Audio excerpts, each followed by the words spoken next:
सवाल नंबर 13, वितरकता के उपयोग से निम्नलिखित का मान ज्ञात कीजिए। इसमें 2 सवाल दिया हुआ है और वितरकता का उपयोग करना है, ठीक है। वितरकता क्या होता है इसके बारे में पहले समझ लीजिए।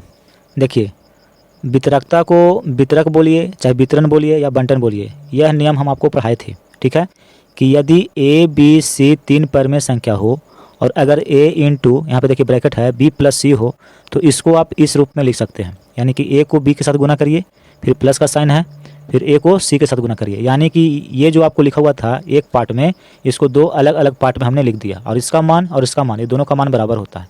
और इस नियम को कहा गया जोड़ पर। देखिए यहाँ पे जोड़ है तो जोड़ पर वितरण नियम, वितरण यानी डिस्ट्रीब्यूट किया गया, यानी कि वितरण नियम, ठीक है। तो आपको सवाल जो दिया हुआ है यहाँ देखिए, आपको ये सवाल दिया हुआ है और कहता है कि वितरकता के उपयोग से, यानी कि वितरण जो नियम है उसका उपयोग करके और इसका मान ज्ञात करिए। तो आपको ये जो दिया हुआ है देखिए, ये इस रूप में दिया हुआ है a गुना बी प्लस a गुना सी। अगर इसको हम a मान ले और इसको b मान ले और इसको c मान ले तो देखिए a गुना बी प्लस a गुना सी इस रूप में दिया हुआ है। हम क्या करेंगे कि इसको पहले इस रूप में लिखेंगे, ठीक है, तो इससे थोड़ा सा ये आसान हो जाएगा और फिर इसको हम सॉल्व कर देंगे। तो देखिए सवाल को हम कैसे बनाते हैं, समझिए।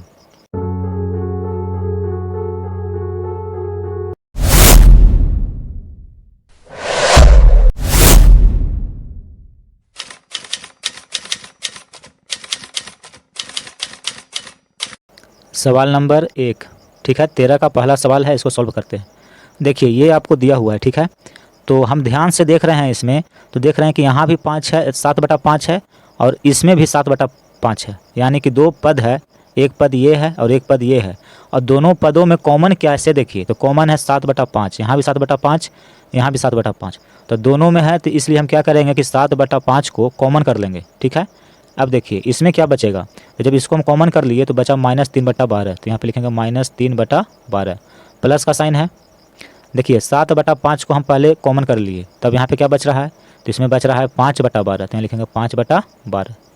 तो इसको थोड़ा सा हम क्या कर लिए, शॉर्ट कर लिए, कॉमन करने से थोड़ा सा ये हल्का हो गया, बनाने में थोड़ा सुविधा होगी, ठीक है। देखिए 7/5 है और यहाँ पे गुना रहता है, ठीक है, कुछ नहीं तो गुना, 12 इसका एलसीएम होता है 12, एलसीएम यानी कि लघुत्तम। देखिए 12 में 12 से भागा देंगे, एक बार में कटेगा, एक को -3 के साथ गुना करेंगे तो -3, प्लस का साइन है। 12 को 12 से भागा देंगे, एक बार में कटेगा, एक को 5 से गुना करेंगे तो होगा 5।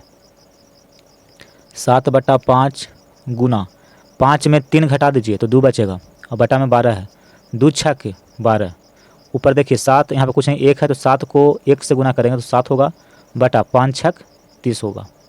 यानी कि जब इसको हम सॉल्व किए इसका उपयोग करके तो मान आया है 7/30, ये आंसर हो जाएगा।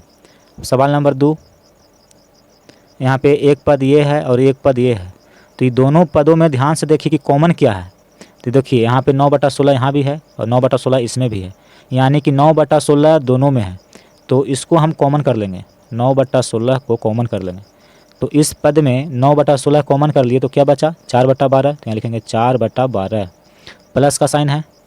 देखिए 9/16 को पहले हम कॉमन कर लिए, तब इसमें क्या बच रहा है, तो -3/9 बच रहा है, तो यहाँ पे लिखेंगे -3 और बटा में 9। इतना बड़ा था, देखिए जब इसको कॉमन किए तो कितना छोटा हो गया। अब इसको सॉल्व करिए, 9/16 गुना, देखिए इसको आप काट भी सकते हैं, 4 तिया 12 और 3 तिया 9, ठीक है। तो एक स्टेप और लिखना पड़ेगा, यहाँ पे 1 है तो 1/3, यहाँ प्लस का साइन होगा, ये देखिए यहाँ पे इसे काट दीजिएगा, यहाँ पे इस लकीर नहीं होगा, प्लस है, ऊपर में कुछ नहीं है तो 1 है और बटा में क्या है 3 है और माइनस का साइन है तो यहाँ रहेगा माइनस। यानी कि ये जो लिखा हुआ है देखिए 1/3 प्लस -1/3, ये लिखा हुआ है, ये इसको सॉल्व करते हैं तो 9/16 गुना, देखिए 3 और 3 इसका एलसीएम 3 होगा, 3 को 3 से भाग देंगे तो एक बार में कटेगा और 1 को 1 से गुना करेंगे तो 1, यहाँ प्लस है तो लिखेंगे प्लस, 3 में 3 से भागा देंगे एक बार में कटेगा, 1 को -1 के साथ गुना करेंगे तो इसका गुणनफल आएगा -1, तो यहाँ लिखेंगे -1, इसको ब्रैकेट में रखेंगे, ठीक है। अब इसको सॉल्व करते हैं, 9/16 गुना 1 है, प्लस यहाँ माइनस है तो प्लस माइनस होता है -1 और बटा में 3। इसको सॉल्व करिए, 9/16 गुना 1 में 1 घट जाएगा तो 0 बचेगा, बटा में 3 है। अब यहाँ देखिए 9 को 0 से गुना करेंगे तो 0 हो जाएगा, ठीक है, बटा 16 तिया 48। अब 0 में 48 से भाग देंगे तो इसका भागफल आ जाएगा 0, यानी कि इसका मान होगा 0, ये आपका आंसर होगा। देखिए 0 को 48 से भाग देंगे तो 0 कैसे आएगा से देखिए, 0 है, यहाँ पे 48 है, तो 48 में कौन सी संख्या से हम गुना करें कि 0 हो जाए, तो 48 को अगर हम 0 से गुना करेंगे तो 0 हो जाएगा। तो भागफल कितना है, 0 है, यानी कि इसका मान 0 होगा। तो 2 सवाल था, दोनों सवाल को हम सॉल्व कर दिए। वितरण नियम क्या होता है, इसको अगर आपको समझना है तो मेरा पार्ट 2 वीडियो को जाकर देखिए, उसमें बहुत ही डिटेल में हम समझाए हैं कि वितरण नियम क्या होते हैं, बंटन नियम क्या होते हैं। जबकि वितरण, बंटन ये सब शब्द अलग अलग